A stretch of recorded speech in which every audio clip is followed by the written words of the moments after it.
We've put out a lot of videos on the 460 XVR, and I've had a lot of comments.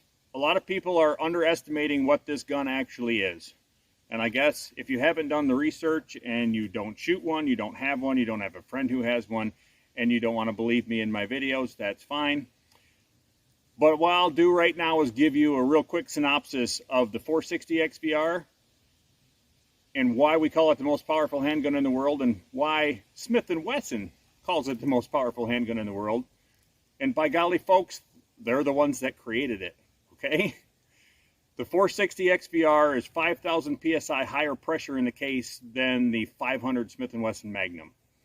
Now, I realize that there are other guns on the market, like the 500 Bushwhacker. That is a custom-only gun, right? They're custom order only. That's not a factory production gun. That's not something that any one of us can just run out and buy over the counter and take home and shoot today. So that's not really comparable.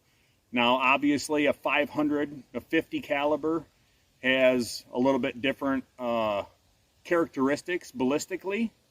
But ultimately, what makes the 460 XVR such a powerful handgun is the fact that it's higher pressure in the case.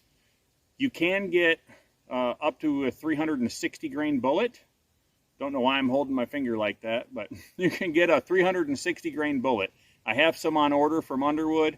I haven't got to shoot those yet. The biggest I have is 325 grain barrel loads. However, we've already proven in a previous video, and we'll put a link to that here for you, with the 200 grain Hornady FTX deer bullets that I use, shooting 2,425 feet per second.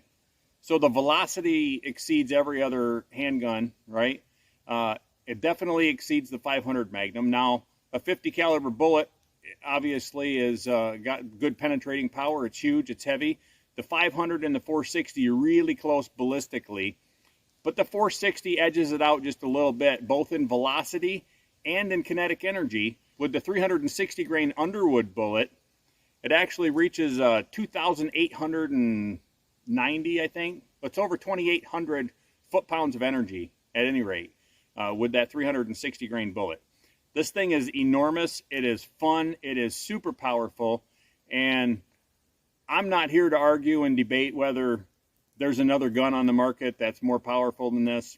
If you guys want to go do the research and see for yourselves what you can find and prove it to me, then I'm happy to listen, and I completely understand if there is something. But